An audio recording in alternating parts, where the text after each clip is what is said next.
rejoindre sur Radio Mali à Bamako, il est 13 heures.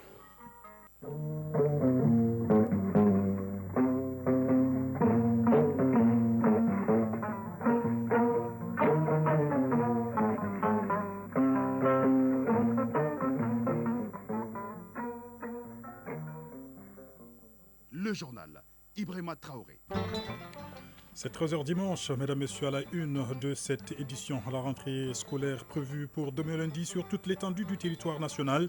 Le ministre en charge de l'éducation nationale s'est adressé à la communauté éducative. Il compte sur l'engagement de toute cette communauté éducative, justement, et des partenaires de l'école malienne pour consolider les acquis pour que l'année scolaire 2024-2025 réponde aux attentes. Nous l'entendrons dès le début de cette édition. La solidarité gouvernementale dans les zones cotonnières touchées par les inondations. Oui, une forte délégation en comprenant le ministre de l'Agriculture, le commissaire à la sécurité alimentaire et le PDG de la CMDT sont la délégation est dans les zones cotonnières depuis hier. Nous ferons le point de l'étape de Bougouni avec notre envoyé spécial Aridjo Matina dans cette édition. La première invitée de ce 13h dimanche, Dr Mohamed Berté, il est le coordinateur de l'unité de mise en œuvre du renforcement du système de santé. Il nous parlera du lancement ou de la subvention que Gavi vient d'accorder à l'État malien. Le second invité de ce 13h dimanche, Souleymane D, le président de la commission des lois du Conseil national de transition, oui, le CNT, qui vient d'adopter deux projets de loi, le code pénal et le code de procédure pénale. Que disent ces textes concrètement? À ne pas manquer dans ce 13h dimanche. À suivre toute l'actualité sportive avec Famourou Djourté et puis Focus Santé en fin de journal avec Koumba Sissé qui nous parlera ce dimanche de l'épilepsie. Voilà pour le sommaire. Mesdames, Messieurs, installez-vous confortablement tout de suite. Le journal. La rentrée scolaire, oui, sera effective ce lundi 4 novembre 2024 sur toute l'étendue du territoire national. Assurance du ministre de l'Éducation nationale qui a livré un message à la communauté éducative, aux partenaires. Eh bien, le ministre compte sur les uns et les autres pour que l'école malienne, pour la consolidation des acquis et que l'année 2024-2025 réponde aux attentes. Je n'en dis pas plus, suivons plutôt la synthèse du message du ministre de l'Éducation nationale avec notre reporter Fadema Keita. C'est dans l'optique de promouvoir un vivre ensemble harmonieux et convivial que les premiers responsables du département de l'éducation articulent toutes les activités de l'année scolaire 2024-2025 autour du thème fédérateur « Inscription massive des enfants dans les structures éducatives ». Amadou Sy Savané, ministre de l'Éducation nationale. Il ne s'agira plus de promouvoir une nouvelle école avec de nouvelles classes tout en maintenant les mêmes contenus extravertis en porte-à-faux avec les besoins, les enjeux et les défis du pays. Il s'agira d'abord d'une école nouvelle avec de nouveaux contenus, de nouveaux profils d'enseignants et d'apprenants gérés au travers d'une gouvernance vertueuse, elle-même doublement adossée sur un soutien politique permanent et ferme et sur un financement souverain. Il s'agira ensuite de changement de mentalité et d'attitude de tous les acteurs de l'éducation, de changement de contenu des programmes d'éducation et de formation, de l'organisation de la formation des éducateurs formateurs. L'éducation est un droit fondamental pour tous les enfants. Elle est un levier essentiel pour le développement économique, social et culturel de notre pays. Aussi, le gouvernement de la République du Mali en a-t-il fait une priorité nationale. Pour concrétiser cette ambition, nous avons besoin de l'appui, de la collaboration et de la solidarité de tous les acteurs de la société civile, les associations de parents d'élèves, les partenaires et les syndicats d'enseignants, les leaders religieux et coutumiers. Le ministre dit satisfait des résultats enregistrés durant l'année académique 2023-2024.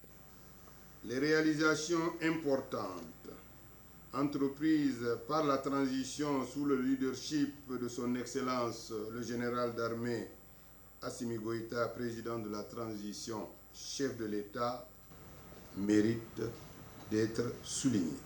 Outre la construction d'infrastructures scolaires, des recrutements d'enseignants ont été effectués.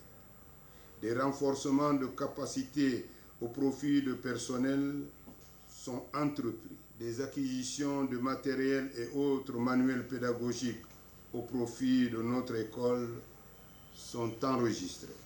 Le gouvernement prendra les mesures idoines pour que tous les enfants maliens aient accès à leur droit fondamental à l'éducation.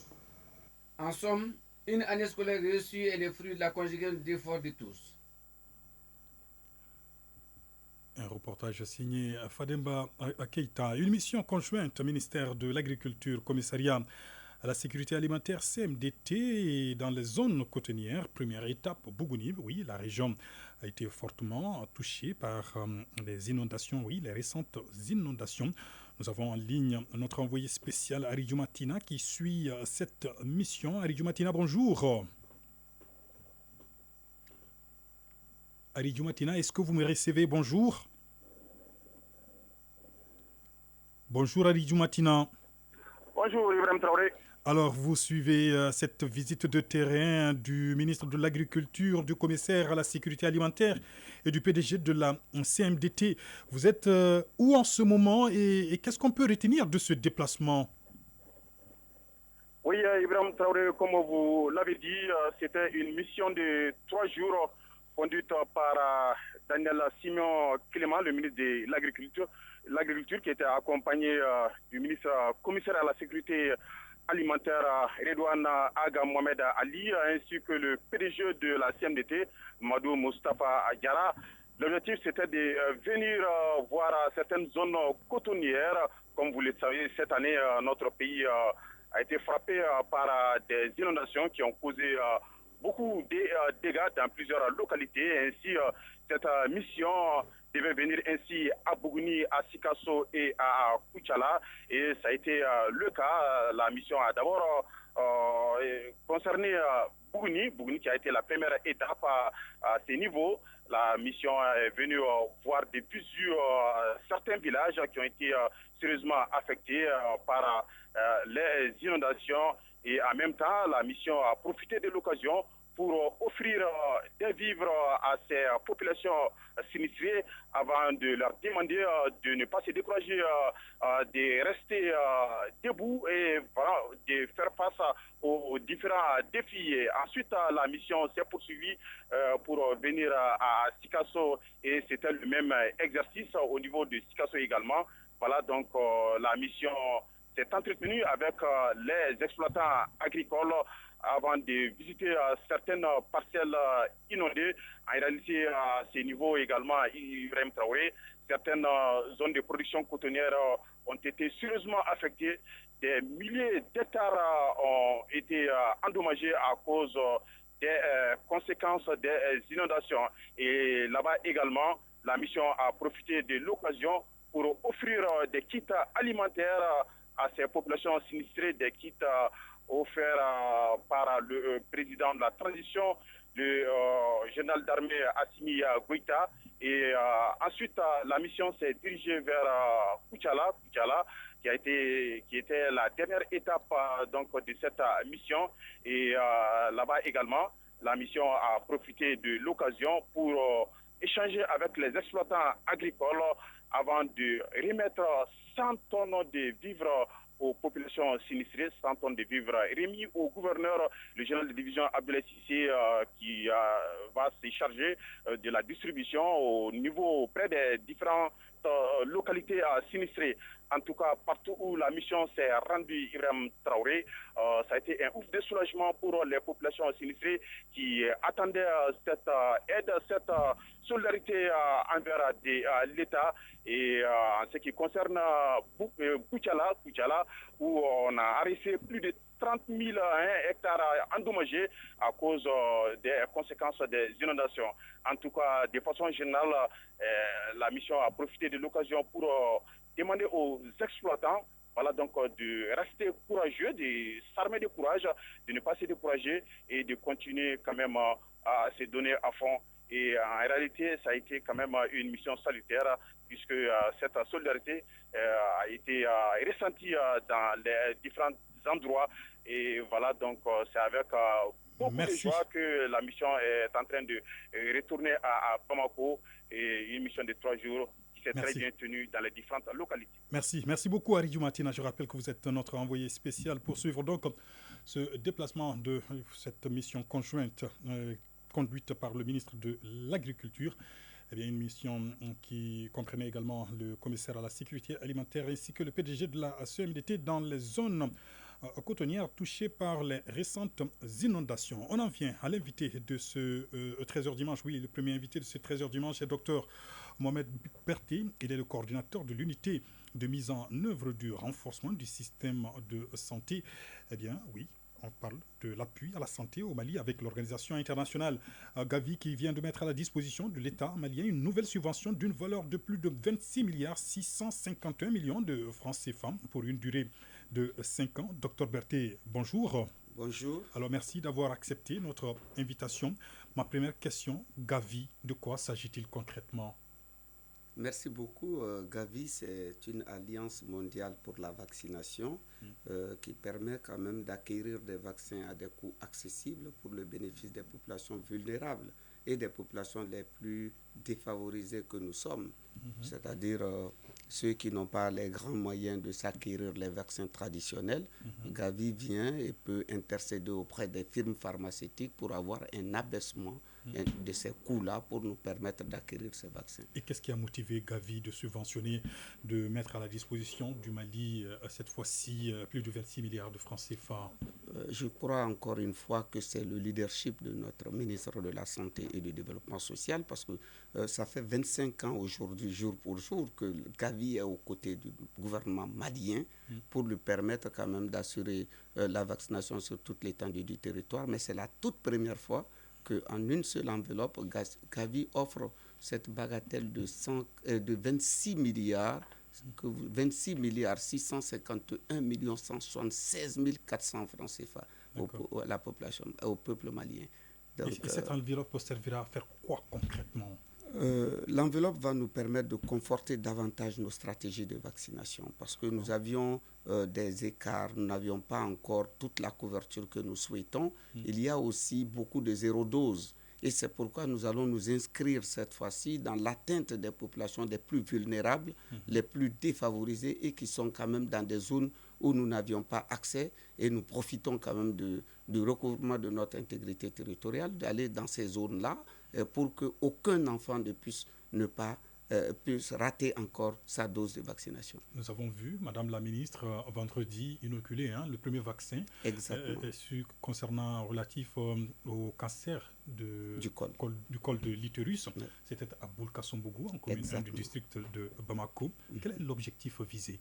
Je pense que c'est vraiment un objectif qui tient à cœur à Madame le ministre. Parce que vous savez, le cancer du col, c'est vraiment dommage, c'est vraiment malheureux que nous perdions des femmes par suite des maladies qu'on aurait pu éviter à travers des simples gestes de vaccination. Donc, elle s'est inscrite dans ce domaine-là et ce qui justifie que nous allons pouvoir vacciner environ 300 000 jeunes filles à travers le pays et que, imaginez que nous mettions à l'abri toutes ces 300 000 jeunes filles et je pense que ça aura un impact significatif en tout cas sur l'atteinte de notre lutte contre la mortalité. Au-delà du cancer du col de l'utérus, est-ce que cette campagne de vaccination concerne d'autres pathologies? Bien sûr que ça va concerner les vaccinations classiques que nous connaissons déjà.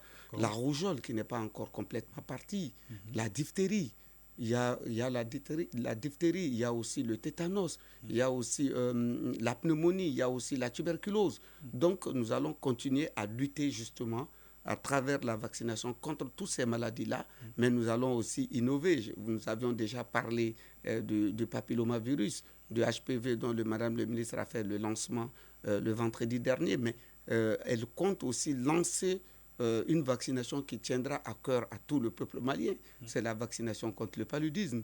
Nous osons espérer que cela se fera très prochainement dans notre pays. Et quid de la sensibilisation des populations? Oui, la sensibilisation est un aspect très important parce qu'on ne peut pas atteindre nos cibles sans un engagement communautaire assez fort, sans des médias, l'accompagnement des médias, des journalistes à tous les niveaux. Je pense que nous allons essayer au niveau de l'unité de renforcement du renforcement du système de santé à travers justement des instructions de Madame le ministre, mettre un focus sur la sensibilisation, travailler avec vous, hommes de médias, les former, avoir leur accompagnement. Pour nous, ce sera un élément essentiel dans la lutte contre ces pathologies. Une dernière question, un message particulier à lancer? Oui, un message de Madame le ministre qui souhaiterait que toute la population soit vraiment mobilisée pour que nous puissions atteindre nos objectifs et que ce serait vraiment dommage que nous ne puissions pas atteindre ces objectifs avec une telle subvention qu'elle a eu du mal à pouvoir mobiliser pour le peuple malien. Merci beaucoup. Je rappelle que vous êtes Dr Mohamed Berté, coordinateur de l'unité de mise en œuvre du renforcement du système de santé. Encore merci d'être passé par là. C'est moi qui vous remercie. Et nous passons aux invités de ce 13h dimanche. Nous recevons en ligne Souleymane Dey, le président de la commission des lois du Conseil national de transition, oui, l'organe législatif qui vient d'adopter 2 projets de loi. D'abord, le code pénal et le code de procédure pénale. On en parle justement avec Souleymane Dey. Bonjour, monsieur Dey. Bonjour, Ibrahim. Alors, d'abord, dites-nous, c'est quoi un code pénal et c'est quoi un code de procédure pénale dans un français facile? Écoutez, dans un contexte malien et comme dans tous les pays du monde, le code pénal est l'ensemble, bien sûr, des répressions liées à des infractions dans des domaines bien précis. Tandis que le code de procédure pénale renvoie, bien sûr, aux mécanismes par lesquels on aboutit, bien sûr, à l'établissement de la preuve pour inculper et disculper.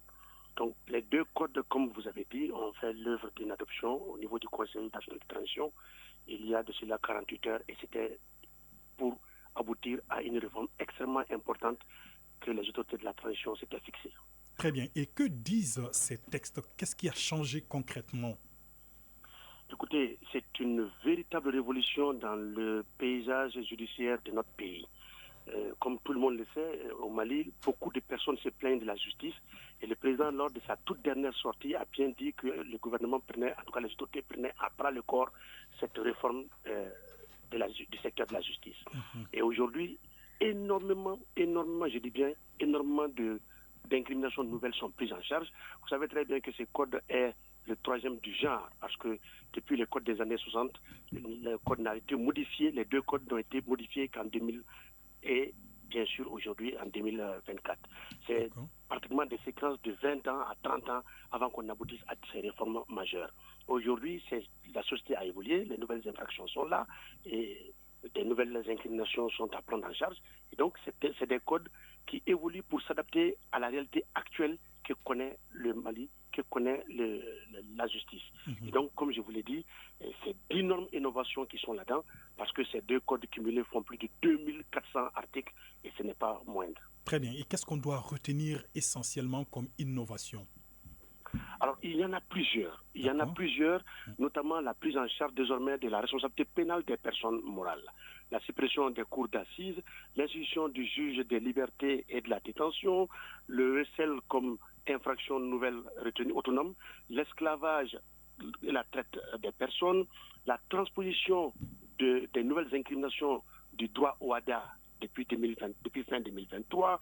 Vous avez également, qu'on appelle ça, la transposition de la Convention des Nations Unies sur la lutte contre la corruption, vous avez l'intronisation du bracelet électronique, vous avez également la responsabilité pénale du personnel de santé qui est retenue, parce qu'aujourd'hui, dans nos hôpitaux, dans nos centres de santé et autres, depuis toujours, le Mali, c'est vrai que le médecin est renvoyé à un résultat de moyens, et qu'on appelle ça, on ne les oblige pas du tout à d'autres résultats. Ils sont obligés à chercher à soigner. Donc, ils ne sont pas tenus à donner la vie, ils ne sont pas tenus à garantir la vie, mais ils doivent tout mettre en œuvre pour qu'au moins le patient qui vient dans les aires de santé puisse au moins recouvrer la santé ou de moins sentir être soulagé. Et malheureusement, dans nos aires de santé et autres, vous avez vu aujourd'hui le drame, et c'est pratiquement quotidien, des décès, des violences graves ou des dépendances qui sont le fait des patients qui sont soignés et qui malheureusement, comme c'est notre tradition ici chez nous en Afrique, on dit oui, on laisse tout à Dieu. Désormais, le médecin, lorsque les patients qui arrivent dans les hôpitaux ne sont pas d'accord ou ne sont pas convaincus du diagnostic posé par un médecin et des conséquences graves liées à ces diagnostics, pourront désormais engager la responsabilité de ces agents de santé. Aussi, il y a lieu de prendre en charge tous les aires de santé, notamment les centres de santé communautaires, de référence et les centres confessionnels. Donc, autant d'innovations qu'on peut citer, jusqu'à ce qu'aujourd'hui, le Mali procède à la récrimination des attentats à la pudeur, notamment entre deux personnes de même sexe. Très bien. L'homosexualité, justement, vous en avez parlé. Que dit concrètement ce code pénal à ce sujet? Alors, le code pénal dit que c'est une atteinte à la pudeur. Et que ce code dit clairement que dans le respect de nos valeurs, coutumes et us, il n'est pas admis dans notre État que deux personnes de même sexe puissent nouer une relation. Si ces personnes le faisaient, ces personnes s'exposeraient à des condamnations très fortes. Et même ceux qui font l'apologie de ces pratiques-là, c'est-à-dire ceux qui vont dire que le corps humain, chaque individu, chaque personne dispose de son corps, etc. etc. Donc, les codes aujourd'hui, non seulement interdisent ces pratiques, mais aussi, surtout, interdisent l'apologie de ces pratiques. Et le mandat de dépôt, on en a beaucoup parlé. Et comment est-ce qu'il est géré désormais? Désormais, en fait, les assises nationales de la recommandation ont recommandé fortement que le procureur de la République au Mali avait la gâchette facile en termes de décernement de mandat de dépôt. Désormais, oui, l'institution d'un collège des libertés et de la détention fera que un juge ou même un procureur ne pourra plus décerner un mandat de dépôt. Désormais, c'est minimum 3 juges qui vont statuer pour vérifier si oui ou non l'infraction qui est en cours ou qui est examinée nécessite un placement sous mandat de dépôt. Donc aujourd'hui, à l'état actuel, le procureur de la République n'a plus pouvoir à déposer un mandat de dépôt. Mais tout cela ne se décrète pas en un seul jour. Il y a un temps de transition à mener, et donc d'ici 1 an, comme M. le ministre nous a garanti, le personnel de la justice, le département de la justice se déploiera et fera le nécessaire pour que dans toutes les juridictions, dans les 71 juridictions du Mali, qu'on puisse travailler à arriver effectivement à l'élection de ces collèges pour que désormais les mandats de dépôt soient beaucoup plus examinés. Et cela dénote surtout de la volonté de lutter contre la déshumanisation de notre justice. Vous vous rendrez compte que dans les presque 60 lieux de détention que connaît le Mali, le nombre de détenus a explosé. Nous sommes dans un contexte de surpopulation carcérale qui frise même, bien sûr, les violations des droits essentiels humains. Donc aujourd'hui, oui, il va falloir travailler. Et il y a même pour cela, j'en profite pour préciser que la régulation du mandat de dépôt n'est pas suffisante. C'est que dans ce nouveau code, désormais, des franchises ont été mises en place, des balises ont été mises en place pour que le délai de détention soit désormais raisonnable. C'est qu'une fois que vous êtes détenu, vous ne pouvez pas dépasser le délai légal de détention. Passer le délai légal de détention, le réserve de la prison vous présente devant le président, bien sûr, du tribunal, qui a l'obligation de prendre une ordonnance de mise en liberté immédiate. Et tout cela va concourir à désengorger nos prisons et, bien entendu, à donner un visage humain. Très bien. Souleymane Dey, je rappelle que vous êtes président de la commission des lois du CNT. Vous avez eu quand même à écouter quasiment toutes les couches de la société. Alors, comment est-ce que les uns et les autres ont agi ou ont été mobilisés autour de ces deux textes, le code pénal et le code de procédure pénale? Écoutez, Écoutez, ces deux projets sont une réforme extrêmement, comme je l'ai dit, douloureuse, extrêmement sensible et extrêmement difficile. Le Conseil national de transition, ma commission que je préside, a commencé à travailler sur ces textes depuis le 15 novembre 2023. Avant cette date, le gouvernement y était attelé depuis 2017. Pour vous dire que nous sommes pratiquement à 5 ans, 6 ans, presque 7 ans de travail acharné pour aboutir à ces résultats. Et donc, comme je vous ai toujours dit, le Conseil national de transition représente les forces vives de la nation. Et lorsqu'un texte arrive chez nous, nous travaillons à ce que ce texte sorte avec le consensus souhaité, le consensus voulu par les autorités de la transition. C'est pour cette raison que, sans nous vanter, depuis que nous sommes arrivés, je n'ai pas souvenance que le Conseil national de transition a voté une loi qui a fait l'objet de contestation. Chaque loi que nous votons, nous prenons le soin d'inviter tous les acteurs de la chaîne pénale, comme c'était le cas par rapport à ces textes, la société civile, bref, les autorités traditionnelles, les législatives traditionnelles, les acteurs de la société civile, tout le monde, afin que chacun puisse se prononcer de ce qu'il souhaite que le Mali soit demain. C'est à ce seul prix que nous arrivons à atteindre ces résultats, comme aujourd'hui, où tout le peuple semble recueillir avec les bras ouverts ces deux textes. Et quel message avez-vous à l'endroit des populations pour qu'elles puissent avoir accès au contenu de ces deux textes, pour qu'elles puissent s'imprégner davantage de ce code pénal et du code de procédure pénale? Alors, le rôle du parlementaire, c'est de ressusciter. Le rôle du parlementaire, c'est d'écouter, bien sûr, les autorités, les acteurs, les entités, mais c'est son rôle également de revenir vers eux pour les restituer du résultat de leur écoute.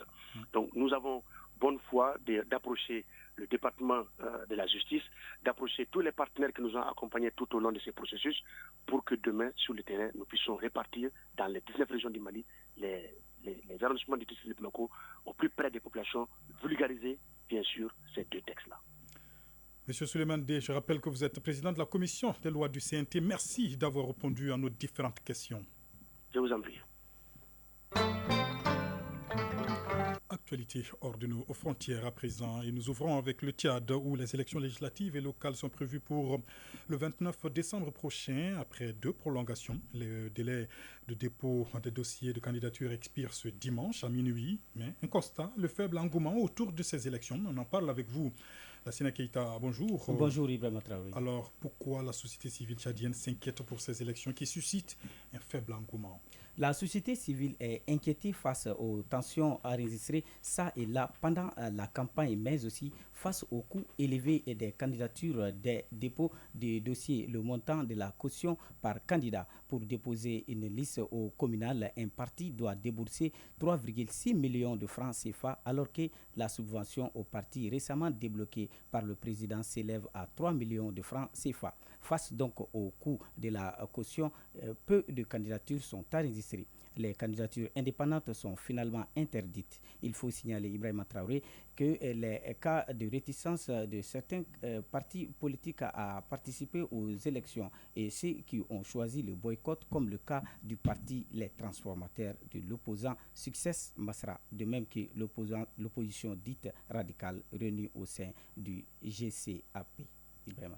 Merci beaucoup Lassina Keita. Au Mozambique, la situation demeure tendue après les résultats des élections générales et la victoire du camp présidentiel. L'élection de Daniel Chapo du parti Frelimo au pouvoir depuis 50 ans est contestée par le candidat perdant Venancio Mondlane, j'espère que je prononce bien, qui a appelé ses partisans à paralyser le pays jusqu'au 7 novembre.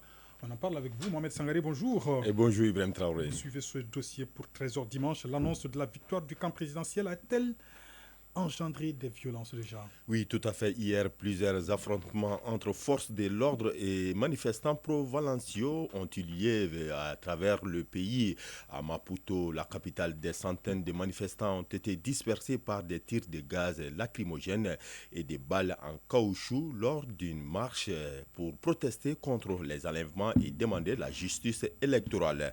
À Nampula, province du Nord, à près de 2000 km de la capitale, des tensions persistent avec des échauffourées, des rues bloquées et des barricades de pneus enflammés. Et depuis le début des manifestations la semaine dernière, au moins 11 personnes ont été tuées. Les réseaux sociaux utilisés par l'opposant Mordlan sont inaccessibles. Ces derniers candidats malheureux à la présidentielle restent cachés depuis l'assassinat de deux proches avant la proclamation des résultats. La commission électorale a déclaré fin octobre que Daniel Chapo, représentant le Frélimo, avait remporté l'élection présidentielle avec près de 71% des voix, tandis que Valencio Mordlan, ancien animateur de radio et ex-membre du principal parti d'opposition, a obtenu 20% des suffrages selon les résultats officiels.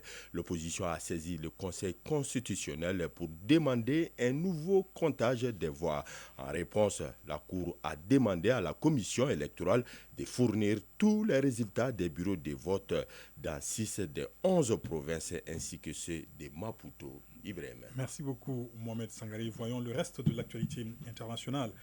En plus bref, à présent, avec vous, Ousmane Daou, bonjour. Bonjour Ibrahim Traoré. D'abord, la crise dans l'est de la République démocratique du Congo. Eh bien, à Luanda, une avancée, l'on note, une avancée dans les négociations entre experts congolais et rwandais. Sous l'égide des médiateurs angolais, les deux parties ont reçu de la facilitation, une proposition, un concept des opérations. Ce document stratégique prend en compte les points de vue des deux parties sur leur engagement respectif. Parmi les avancées notables, les experts ont validé la composition tripartite du mécanisme de vérification ad hoc renforcé. Justement, c'est ce mécanisme qui sera chargé de vérifier la véracité des accusations mutuelles d'agression et d'attaque. Ce mécanisme dirigé par l'Angola intègre les officiers de liaison de la RDC et du Rwanda. Le lancement officiel du dispositif est prévu au plus tard mardi 5 novembre à Goma en RDC. Espagne, colère des populations sinistrées qui cherchent des coupables et tensions entre le gouvernement et l'opposition. Face à la lenteur de l'arrivée de l'aide dans la région de Valence ravagée par les inondations, les habitants se plaignent de cette lenteur et des secours pour non-assistance. Et le chef de l'opposition de droite est monté hier soir au créneau en accusant le gouvernement, je cite, dans une urgence nationale, aucun gouvernement ne peut rester à attendre les bras croisés. Fin de citation, a déclaré Alberto Núñez Feijóo. Et puis ce dimanche, le roi Philippe et sa femme sont en visite dans la région de Valence avec le Premier ministre. Tenez-vous bien, ils sont arrivés il y a juste 30 minutes, vraiment Traoré, et ils ont été caillassés, justement, une première dans l'histoire de l'Espagne. Les habitants ont caillassé le roi Philippe, sa femme et le Premier ministre Pedro Sánchez, qui a pourtant déclaré hier l'envoi de 5000 militaires et 5000 policiers et gendarmes supplémentaires pour aider les habitants, déjà qui a fait 214 morts cette tragédie.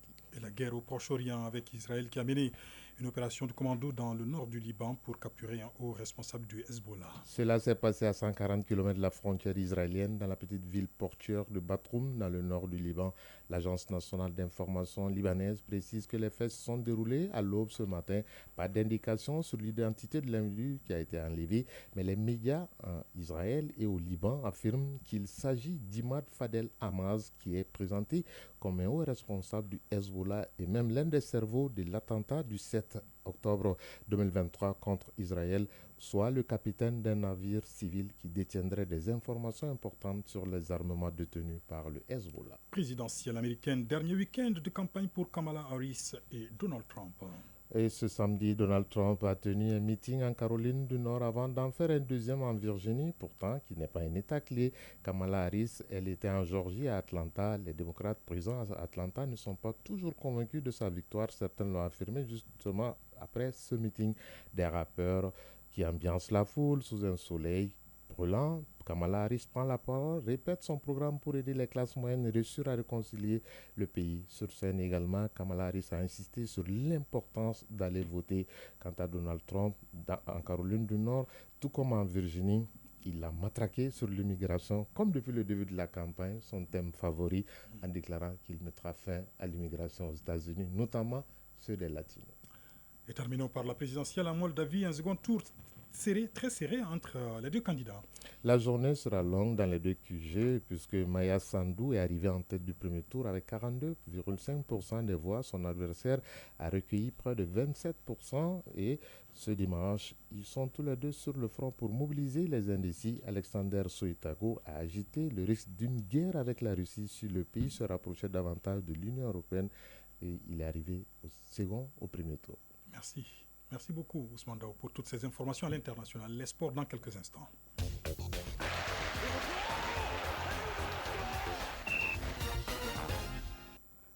Éliminatoire CHAN 2024, le Togo et l'Eswatini rejoignent d'autres sélections au second tour des qualifications.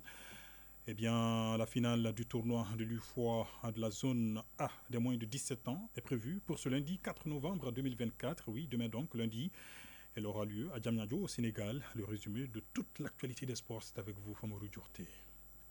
Le stade Lat Dior de Thiès au Sénégal n'abritera plus la finale du tournoi de l'Union des fédérations ouest-africaines de la zone A chez les moins de 17 ans, prévu ce lundi 4 novembre 2024. L'annonce a été faite ce samedi par la Fédération sénégalaise de football à travers un communiqué sans évoquer la raison de cette délocalisation. La finale se jouera finalement au terrain annexe du stade Abdoulaye Wade de Diamniadio. L'instance dirigeante du football sénégalais a précisé que l'heure du démarrage de la rencontre est restée la même, 18h GMT. La finale mettra aux prises le Mali et le Sénégal. Notons aussi que les sélections U17 du Mali et du Sénégal représenteront la zone UFOA A, la prochaine CAN de la catégorie en 2025.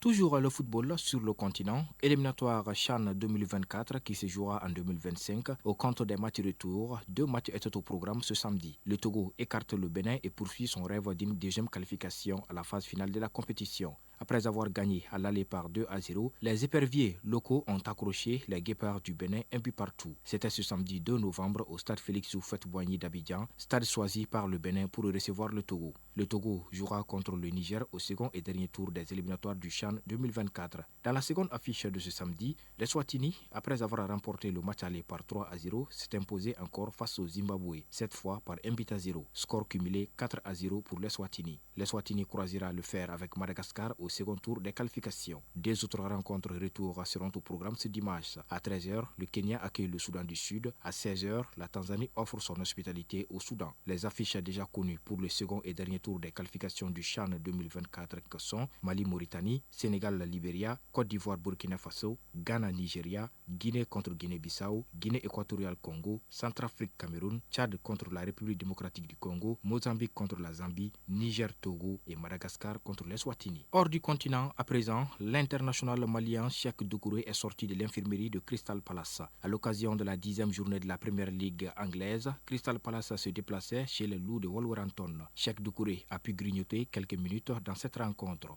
En effet, le milieu de terrain malien est entré à la 80e minute de jeu. Son club, Crystal Palace, est retourné avec un point de son déplacement chez Wolverhampton, avec un score final de 2 buts partout. Cette saison, le Malien de 24 ans n'a joué que 4 fois, dont 3 en championnat. Lors du match de la 4e journée contre Leicester City, le 14 septembre dernier, il a été touché. Les examens ont révélé qu'il s'agit d'une blessure à la cheville. Cheikh Doucouré avait également subi une situation compliquée en raison d'une blessure la saison écoulée. Il a été touché au tendon d'Achille, ce qui l'a écarté des terrains pendant plusieurs mois. Il s'est retrouvé avec seulement 11 matchs de championnat sur toute la saison. Avec désormais le retour de Cheikh Doucouré, le sélectionneur des Aigles du Mali, le Belge Tom Saintfiet, dispose d'une nouvelle arme au cœur du jeu de l'équipe nationale de football du Mali.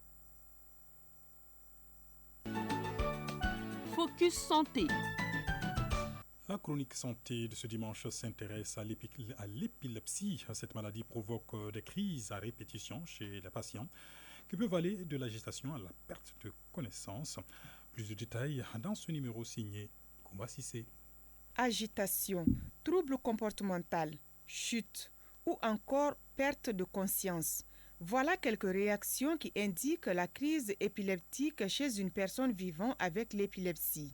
Cette crise n'a pas d'heure ni de moment précis pour se manifester. Mariam Doumbia, maman d'un enfant atteint d'épilepsie.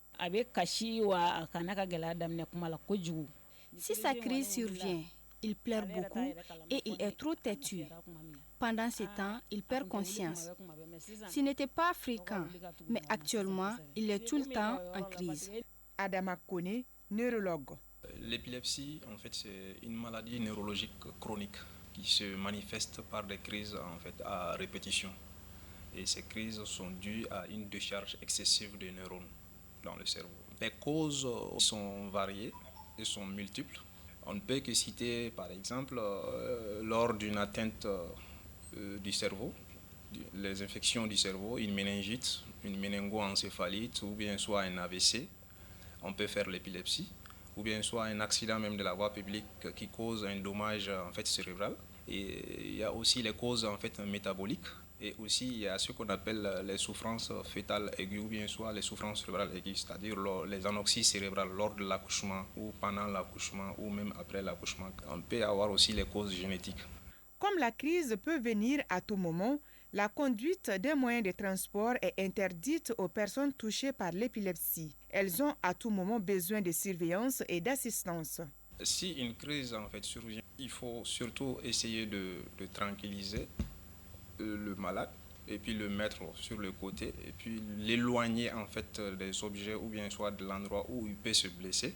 Il y a des choses en fait qu'il faut éviter, notamment les cours d'eau, les baignades ou soit la conduite automobile. L'épilepsie n'est pas une maladie contagieuse. Donc, en aucune manière, une personne atteinte de cette maladie ne peut la transmettre à quelqu'un. S'agissant du traitement, il est long et souvent c'est à vie. Il y a beaucoup de médicaments en fait qu'on peut utiliser pour éviter ces crises.